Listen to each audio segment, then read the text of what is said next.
Hey everyone, welcome to our channel science spot. My name is Preeti. हम पढ़ रहे हैं क्लास 10th एनसीईआरटी का chapter number 8 heredity.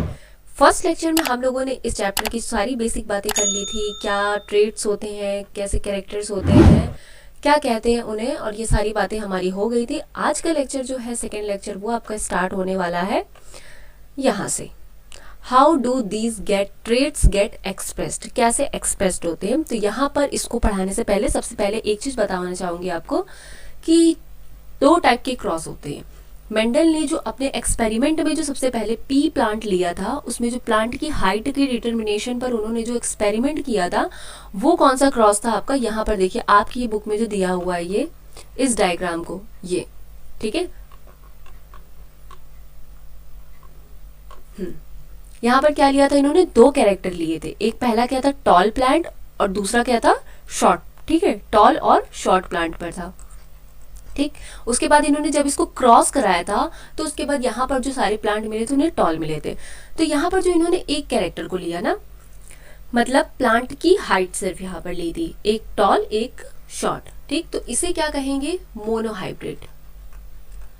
Monohybrid cross. ठीक है, यहाँ पर इन्होंने जो प्लांट लिया था उसके बीच में क्या, मोनोहाइब्रिड क्रॉस कराया। ठीक है, क्रॉस कराने के बाद जो इन्हें F1 जनरेशन में सारे क्या मिले थे, टॉल प्लांट देखने को मिले थे। और उसके बाद इन्हीं जो F1 जनरेशन वाले टॉल प्लांट्स थे, उनको वापस से इन्होंने सेकेंड टाइम जब F2 जनरेशन में कराया सेल्फ पॉलिनेटेड, तो इन्हें क्या देखने को मिला था, 3 टॉल प्लांट थे और एक क्या, शॉर्ट प्लांट था। ठीक है, तो यहाँ पर ये जो क्रॉस हुआ था, ये क्या था, मोनोहाइब्रिड। मतलब सिर्फ एक ही कैरेक्टर को कंसाइडर करते हुए अगर किसी प्लांट में क्रॉस कराया जाता है तो वो क्या होता है, मोनोहाइब्रिड क्रॉस। ठीक, अब यहाँ पर जो मैं आपको बताऊंगी, ये यहाँ पर जो आप देख रहे हो इस डायग्राम को अगर आप देखो, तो यहाँ पर क्या लिया इन्होंने, शीड लिया है। ठीक है, राउंड शीड और ग्रीन कलर का, और दूसरा क्या है, रिंकल्ड, मतलब मुरझाया हुआ शीड, क्या, येलो कलर का। ठीक है, तो यहाँ पर इन्होंने क्या लिए हैं, डाई हाइब्रिड, मतलब दो कैरेक्टर लिए हैं। ठीक है, दो कैरेक्टर लिए हैं शीड के, और फिर उसको कंसाइडर करते हुए इन्होंने क्रॉस कराया, और उसके बाद F1 जनरेशन में क्या प्रोजेनी है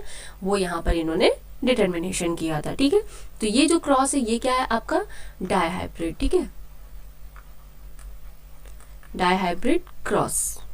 ठीक, तो ये याद रखना है कि मोनोहाइब्रिड और डाईहाइब्रिड क्रॉस क्या होते हैं। मोनोहाइब्रिड मतलब सिर्फ एक ही कैरेक्टर को कंसाइडर करते हुए क्रॉस कराना, और डाईहाइब्रिड में मतलब दो कैरेक्टर लेकर के क्रॉस कराना उनके बीच, और फिर उसके बाद देखना है F1 जनरेशन में क्या प्रोजेनी हो रहे हैं और F2 जनरेशन में, ठीक है, कैसे कैरेक्टर आ रहे हैं, उनकी ट्रेट्स क्या है। अब यहाँ पर बात करते हैं, how do these trait get expressed, कैसे जो ट्रेट्स होते हैं वो अपने आप को एक्सप्रेस करते हैं। तो मेंडल ने जो बताया था कि जो जीन्स होते हैं, जीन्स वो क्या होते हैं आपके एक जनरेशन से, मतलब पेरेंट्स से कहाँ जाते हैं, बच्चों में जाते हैं, या प्रोजेनी बोलो या ऑफस्प्रिंग बोलो। ठीक है, तो पेरेंट्स से प्रोजेनी में जो ट्रांसफर होते हैं जीन्स, उनकी वजह से क्या होता है, हमें ट्रेट्स देखने को मिलती है, मतलब डिफरेंशिएशन, वेरिएशन देखने को मिलते हैं कि एक ही हाइट की, जैसे से हाइट होती है सबकी डिफरेंट होती है ना, लेकिन जो अगर देखा जाए, कैरेक्टर देखा जाए तो सारे सबके सेम होते हैं, ह्यूमन बॉडी में कैरेक्टर सबके सेम होते हैं, लेकिन ट्रेट्स इसमें डिफरेंट देखने को मिलते हैं। तो यहाँ लिखा हुआ है, how does the mechanism of heredity work, कैसे काम करती है। सबसे पहले क्या है, cellular DNA is the information source for making proteins in the cell. ठीक है, सेलुलर डीएनए जो सेल के अंदर, जो आपने 9th में फर्स्ट चैप्टर पढ़ा होगा सेल, उसमें बताया जाता है सेल के अंदर जो प्रोटीन होता है वो क्या होता है आपका, सेल के उसके अंदर जो न्यूक्लियस होता है उसके अंदर प्रोटीन भरा होता है, उसी क्या कहते हैं, डीएनए। ठीक है, अब यहाँ पर कुछ चीजें आपको बता देते हैं, एक बार फिर से रिवीजन करते हैं। जो डीएनए होता है उन्हीं को अगर आप छोटे छोटे टुकड़ों में अगर कट हो जाते हैं, तो छोटे छोटे फ्रेगमेंट्स में अगर वो खुले बिखरे हुए सेल के अंदर दिख रहे हैं, तो वो क्या होते बन जाते हैं आपके क्रोमोसोम्स। ठीक है, इन्हीं में ही आपकी सारी जेनेटिक इंफॉर्मेशन छिपी होती है, मतलब आपकी आइज का कलर क्या होने वाला है, ठीक है, ब्लू होगा, ब्राउन होगा, ग्रे शेड होगा, तो ये क्या होता है आपके क्रोमोसोमल नंबर 15।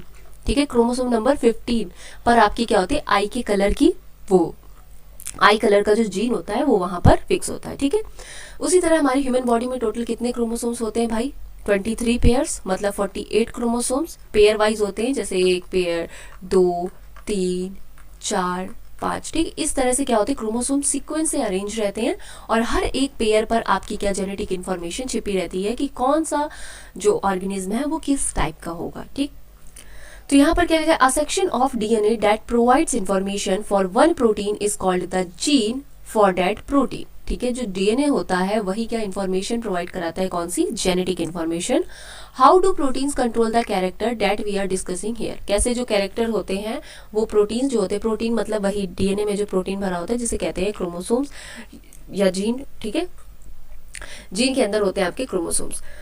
तो इसके बारे में बात करते हैं। Let us take the example of tallness is a character. मैंने बताया था यहाँ पे कैरेक्टर और ट्रेड्स, अगर जिन बच्चों ने मेरा फर्स्ट लेक्चर नहीं देखा है तो यहाँ पे फिर से एक बार रिवाइज करा देते हैं कि कैरेक्टर मतलब होता है किसी भी एक चीज़ को पर्टिकुलर को कंसाइडर करना। जैसे मैंने हाइट लिया, ठीक है, स्किन कलर हुआ, ठीक, आइज कलर हुआ, और जो आपका और भी जो डिफरेंट डिफरेंट होते हैं, हेयर कलर हुआ, ये सब क्या है, आपके कैरेक्टर है। ठीक है, और अगर ट्रेड्स की बात करते हैं तो जैसे हाइट होती है तो वो किसी की क्या होती है, लंबी होती है, किसी की छोटी होती है, किसी की मिडिल में होती है। तो ये जो डिफरेंट वेरिएशंस यहाँ पर देखने को मिल रहे हैं वो क्या है, आपकी ट्रेड्स। ठीक है, जैसे स्किन का कलर अगर देखा जाए तो सिर्फ स्किन कलर मैंने बोला तो वो क्या है, एक कैरेक्टर है। अब उसी स्किन कलर में किसी का लाइट होता है, किसी का डार्क होता है, किसी का बहुत लाइट होता है, किसी का बहुत डार्क होता है, तो ये क्या है, आपके ट्रेड्स। ठीक है, तो यहाँ पर इन्होंने एक एग्जांपल लिया, टॉलनेस, लंबा मतलब टॉल। ठीक है, तो ये क्या है, एज अ कैरेक्टर।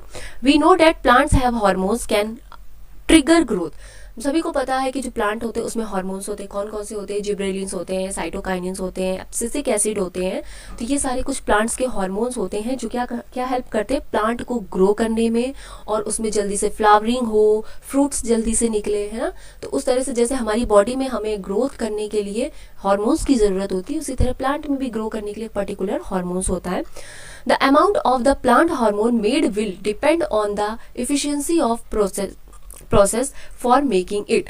ठीक है, जो अमाउंट होता है हार्मोन्स का वो किसकी एफिशिएंसी पर क्या होता है, डिपेंड करता है कि कितना हार्मोन निकल रहा है। मतलब बहुत ज़्यादा हार्मोन्स की अगर रिक्वायरमेंट है और उतना प्लांट में हार्मोन्स रिलीज नहीं हो रहा है तो हो सकता है कि प्लांट की जो हाइट है या उसकी ग्रोथ है वो उतनी जल्दी ना बढ़े, ठीक है, रुक जाए।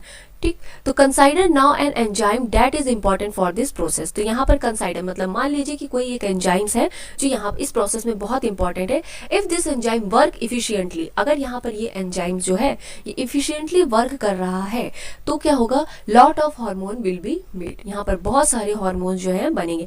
कहने का तात्पर्य ये है कि जो आपके हार्मोन्स रिलीज हो रहे हैं वो किस पर टोटली डिपेंड है, एंजाइम्स पर। अगर एंजाइम्स की इफिशियंसी बहुत अच्छी है, बढ़िया से काम कर रहे हैं, तो यहाँ पर हार्मोन्स भी अच्छी मात्रा में बनेंगे, और उसके बाद जो प्लांट की ग्रो है या प्लांट की जो हाइट है वो सब भी क्या बहुत अच्छे से ग्रो करेगी। ठीक है, and the plant will be toll, और प्लांट क्या होगा, जल्दी जल्दी बड़ा होगा, लंबा हो जाएगा। ठीक है, if the gene for that enzyme, अगर जो जीन इस एंजाइम का है has an alternate that makes the enzyme less efficient, अगर यहाँ पर जो एंजाइम्स है जो क्या प्लांट को टॉल करा रहा है, लंबा करा रहा है, उसकी अगर इफिशियंसी हम कम कर देंगे तो जो हार्मोन्स जो प्लांट रिलीज कर रहे हैं, ग्रोथ हार्मोन्स उनके, वो भी क्या होंगे, कम मात्रा में बनेंगे। तो जो प्लांट है वो क्या छोटा रह जाएगा। जो मैंने अभी पहले ही बात ये बोली थी वही यहाँ पर लिखी है। The amount of hormones will be less and the plant will be short, और जो प्लांट होगा वो क्या होगा, छोटा हो जाएगा। थस जीन कंट्रोल कैरेक्टरिस्टिक और ट्रेट्स। इस तरह क्या होता है, जीन जो होते हैं वो क्या कैरेक्टर और ट्रेट्स को कंट्रोल करते हैं। जैसे यहाँ पर क्या कंट्रोल कर रहा है, एंजाइम्स। हमने क्या कंसाइडर किया कि एक ऐसा एंजाइम्स है जो क्या कर रहा है कि उसकी इफिशियंसी अगर अच्छी है तो वो बहुत सारे हार्मोन्स अच्छी मात्रा में निकालेगा और प्लांट की क्या हाइट बढ़ेगी। उसी तरह यहाँ पर कहने का तात्पर्य है कि ह्यूमन बॉडी में जो जीन्स होते हैं, ह्यूमन बॉडी हो या प्लांट, सबके पास सेल होती है, सबके पास क्रोमोसोम्स होता है, उसमें क्या होते हैं, आपके जीन्स होते हैं। तो जो जीन होते हैं वो क्या कंट्रोल करते हैं, वो कंट्रोल करते हैं कि आपका कैरेक्टर, मतलब आप लंबे होगे, छोटे होगे, ठीक है, और क्या ट्रेड्स। ठीक है, जैसे मम्मी पापा की हाइट बहुत लंबी है, अच्छी खासी हाइट है, लेकिन बच्चे की हाइट उतनी है नहीं है, तो हो सकता है जो मम्मी पापा में हाइट वाला जो जीन था वो बच्चे की प्रोजेनी में वो जीन एक्टिवेट ना हुआ हो, मतलब वो जीन डोमिनेंट ना हो, इसलिए जो बच्चे की हाइट है वो क्या कम रह जाती है। ठीक है, डोमिनेंट और रिसेसिव भी आप लोगों को बताया था मैंने फर्स्ट लेक्चर में कि किसे कहते हैं। ठीक, कौन सा जीन्स एक्सप्रेस करता है, जो जीन एक्सप्रेस कर ले जाता है खुद को F1 जनरेशन में उसे क्या कहते हैं, डोमिनेंट। F1 F2 में जो खुद को एक्सप्रेस कर रहा है वो क्या है, आपका डोमिनेंट, और जो जीन खुद को एक्सप्रेस नहीं कर पा रहा है वो क्या है, आपका रिसेसिव। ठीक है, if the interpretation of Mendelian experiment की अगर हम बात करें we have been discussing are correct, ये सारी बातें क्या correct. Then both parent must be contributing equally, कहने का मतलब ये है कि दो पेरेंट जो होते हैं फादर एंड मदर, वो क्या इक्वली कंट्रीब्यूट करते हैं डीएनए का अपनी प्रोजेनी चाइल्ड में during sexual reproduction. Sexual reproduction में गैमेट्स बनते थे, फादर से स्पर्म, सॉरी मेल से स्पर्म, एंड जो आपकी मदर है उनसे क्या एग की सेल होती है, जिसे कहते हैं स्पर्म सेल क्या होती है, मेल जर्म सेल सॉरी, जो स्पर्म होती है वो क्या होती है आपकी मेल जर्म सेल, और जो ओवम होता है, जो इसमें एग होता है, वो क्या होता है आपकी फीमेल जर्म सेल्स। ठीक है, तो ये दोनों जब आपस में क्या मिलते हैं, फिर उसके बाद फ्यूजन होता है, देन गैमेट का फॉर्मेशन होता है, और फिर उसके बाद एक चाइल्ड बन जाता है। तो यहाँ पर लिखा we have discuss this issues in the previous chapter, last chapter में हम लोगों ने पढ़ा था रिप्रोडक्शन में। If both parents can help determine the trait in the progeny, both parent must be contributing a copy of the same gene. दोनों parent क्या होते हैं, कंट्रीब्यूट करते हैं जीन के लिए। ठीक है, एक जीन क्या होते हैं फादर से, एक जीन मदर से, और फिर उसका कंट्रीब्यूशन होता है। देन उसके बाद जो नया प्रोजेनी बनता है उसमें क्या फादर मदर की जीन आ जाते हैं। डिपेंड करता है कि कौन सा जीन किसका एक्टिवेट होगा। ठीक है, this mean that each P plant, इसी तरह each P plant must have 2 sets of all gene, 2 set of सारे जीन्स के, one inherited from each parent. For this mechanism to work, each germ cell must have only one gene set. Each germ cell में क्या होता है, हर एक germ cell sperm हो या ovum हो, अगर हम प्लांट की जर्म सेल की बात करते हैं तो पोलन ग्रेन्स हो या उसमें जो एग सेल होती है, सब में क्या होता है आपके 1 जीन सेट होता है। ठीक है, अब ये लिखा है how do germ cell make a single set of genes from the normal two copies that all other cell in the body have a progeny. यहाँ पर कह रहे हैं कि जर्म सेल होती है वो सिंगल सेट ऑफ जीन का कैसे होता है, क्यों, क्योंकि यहाँ पर होता है माइटोटिक डिवीजन और सॉरी माइटोसिस बोलो, और उसके बाद मियोसिस। ठीक है, माइटोसिस मियोसिस आपने अगर सेल चैप्टर में पढ़ी होगी तो आपको पता होगा कि कैसे यहाँ पर जब मियोसिस होती है तो उसके बाद जो आपका जीन कॉपी नंबर होता है वो क्या सिंगल जीन हो जाता है, और वो क्या होता है आपकी जो जर्म सेल्स होती हैं उसमें पहुंचता है। If progeny plants inherited a single whole gene set from each parent, then the experiment explained in the figure 8.5 यहाँ पे दिया हुआ है can not work। ठीक है, this is because the two characters R and Y would then be linked to each other and cannot be independently inherited। ठीक, this is explained by the fact that each gene set, या भी मैं ये theory पढ़ रही हूँ उसके बाद आपको हिंदी में इसका पूरा मतलब अच्छे से समझाऊंगी, तो थोड़ा अपनी एनसीईआरटी पर भी पढ़ लेते क्या कह रही है वो। This is explained by the fact that each gene set is present not a single gene long thread of DNA। ठीक है, but as a separate independent pieces, DNA लंबा सा डीएनए जो होता है उसको अगर छोटे छोटे पीसेस में अगर आप तोड़ दो तो ये क्या बन जाएंगे आपके क्रोमोसोम्स। ठीक है, pieces each called a chromosomes, हर एक क्या पीस कहलाएगा आपका chromosome. Thus each cell will have 2 copies of each chromosome। हर सेल के पास 2 कॉपी होती है क्रोमोसोम्स की, एक पेयर में बताया था ना, 1 each from the male and female parents। एक जो होता है 2 कॉपी बन जाती, एक जो होती है आपकी मेल और एक क्या होती है फीमेल पेरेंट से आती है। तो इसके बाद copies of number of chromosomes आपकी बॉडी में बन जाते हैं जो प्रोजेनी होता है। 1 each from the male and female parents, every germ cell will take 1 chromosomes from each pair and these may be either maternal or parental origin। बताया ना, हर एक मेल जर्म सेल्स में एक पेयर, मतलब सिर्फ क्या ईच कह रहा है कि 1 क्रोमोसोम्स आता है एक जर्म सेल से। क्यों, क्योंकि वहां पर क्या होती है मियोसिस होती है, मियोसिस सेल डिवीजन होता है, इसलिए वहां पर क्या हो जाता है आपका 1 क्रोमोसोम आता है each pair and they may be either maternal और parental origin. When 2 germ cells combine, 2 germ cells जब combine होती हैं, they will be restore the normal number of chromosome in the progeny, ensuring the stability of DNA of the species. Such a mechanism of inheritance explains the result of the Mendel experiment and is used by the all sexually reproducing organism. But asexual reproducing organism also follow similar rules of inheritance। अब इसकी बात करते हैं कि कैसे work करता है। ठीक है, अब यहाँ पर जो आप ये क्रॉस देख रहे हो, अभी जो आपने थ्योरी पढ़ी उसका इससे कोई ज़्यादा मतलब नहीं है, लेकिन फिर भी इन्होंने बताया है कि 2 कैरेक्टर को कंसाइडर करते हुए यहाँ पर इन्होंने डाई हाइब्रिड क्रॉस किया। कैरेक्टर 2 क्या लिए, राउंड और ग्रीन शेड लिया, और फिर यहाँ पर क्या लिया इन्होंने, येलो और रिंकल मुरझाया हुआ पीला बीज लिया, और यहाँ पर बिल्कुल बढ़िया हरा भरा ग्रीन कलर का शेड लिया। ठीक है, इसके बीच में इन्होंने जब क्रॉस कराया तो कैपिटल आर स्मॉल वाई और स्मॉल आर कैपिटल वाई, इन दोनों से क्या एक एक जीन निकाला, single single R Y capital R small R capital Y. अब यहाँ F1 जनरेशन में क्या बने, capital R capital Y small R. जो शीड था हमारा वो क्या आया, येलो। ठीक है, तो यहाँ पर जो डोमिनेंट है वो क्या है आपका, येलो वाला शीड। ठीक है, येलो शेड क्या है, डोमिनेंट, जो अपने आप को एक्सप्रेस कर देता है वही कहलाता है हमारा डोमिनेंट। अब इसके बाद इन्होंने यहाँ पे इसको फिर से सेल्फ पॉलिनेशन कराया नेक्स्ट जनरेशन में, ये है आपकी F1 जनरेशन। अब इसके बाद ये जब F1 जनरेशन को फिर से सेल्फ पॉलिनेशन कराया तो यहाँ पर हमारी जो F2 जनरेशन है इसमें हमें रेशियो देखने को क्या मिला, ये देखिए यहाँ पर जो डोमिनेंट था वो क्या थे, 3, 1 और 5, टोटल कितने हो गए,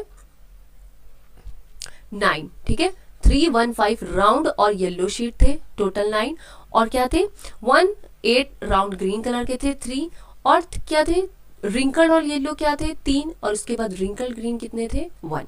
तो यहाँ पर डिफरेंस और देखने को मिला, यहाँ पे बहुत सारे क्या वेरिएशंस दिखे कि भाई जो F1 जनरेशन का जो शीड था उसे हमने वापस से सेल्फ पॉलिनेशन कराया, तो यहाँ पर हमें F2 जनरेशन में क्या रेशियो मिला, 9:3:1। ठीक है, टोटल कितने शीट बने, 16 शीट बने, और इस रेशियो में हमें शीट मिले। तो ये वाला जो है आपका ये वाला क्रॉस, ये इंपॉर्टेंट है, आपके एग्जाम में पूछा जाएगा कि जो डाइहाइब्रिड क्रॉस था मेंडल का डाइहाइब्रिड क्रॉस, उसमें जब इन्होंने शीट को लिया तो कौन से 2 कैरेक्टर्स लिए, तो कैरेक्टर्स याद रखने चाहिए आपको कि राउंड और ग्रीन, ठीक है, और रिंकल्ड और येलो, जिसमें से डोमिनेंट क्या निकला आपका, राउंड और येलो। ठीक है, राउंड येलो क्या डोमिनेंट था, येलो वाला शीड, और उसको वापस से सेल्फ पॉलिनेशन कराया तो हमें F2 जनरेशन में क्या रेशियो देखने को मिला, 9:3:3:1। ठीक, तो इस लेक्चर में फिलहाल इतना ही। ये मैंने बताया आपको कैसे जीन खुद को एक्सप्रेस करता है, और ये देखो यह वाला जो टॉपिक है ये मेजर जो है आपका जो डिपेंड करता है वो आपकी 9th क्लास का जो सेल चैप्टर, अगर आपने बहुत अच्छे से पढ़ा हुआ है तो आपको सारी चीज़ें अच्छे से समझ में आएंगी, क्योंकि यहाँ पर DNA, ठीक, क्रोमोसोम्स और जो प्रोटीन है और जो जीन है, इन सारी बातों को यहाँ पे किया है। तो ये सारी बातें आपको पता होनी चाहिए कि DNA किसे कहते हैं, क्रोमोसोम्स कैसे बनते हैं, और जो प्रोटीन होता है वो कहाँ पर प्रेजेंट होता है, तो इनका कैसे काम होता है। तो जीन वर्ड जो है वो आपका, तो मेंडल साहब ने पहले तो जीन को फैक्टर बोला था उन्होंने, उसके बाद आगे जब थ्योरी आई तो उसी फैक्टर को जीन में कन्वर्ट कर दिया गया था। ठीक है, तो इस टॉपिक में फिलहाल इतना ही। आगे आने वाले लेक्चर में, लेक्चर नंबर 3 में हम पढ़ेंगे सेक्स डिटर्मिनेशन, कैसे मेल और फीमेल बनते हैं, कौन से क्रोमोसोम्स की वजह से फीमेल, कौन से क्रोमोसोम्स के प्रेजेंस की वजह से मेल बॉडी, तो इसमें कैसे प्रोसेस होता है, ये सारी चीज़ें हम अपने लास्ट लेक्चर जो लेक्चर नंबर 3 होगा उसमें कवर कर लेंगे। इस टॉपिक को छोटा सा ही है। उसके बाद इस चैप्टर के जितने भी पॉसिबल न्यूमेरिकल्स हैं, क्वेश्चंस हैं MCQs बेस्ड, उनकी प्रैक्टिस करेंगे और इस चैप्टर को बहुत अच्छे से कंप्लीट करते हुए फिनिश करेंगे। ठीक है, तो आज की वीडियो में सिर्फ इतना ही। अगर आपको वीडियो समझ में आई है, लेक्चर हेल्पफुल लगा, तो फ्रेंड्स के साथ शेयर करें, and thank you so much for watching.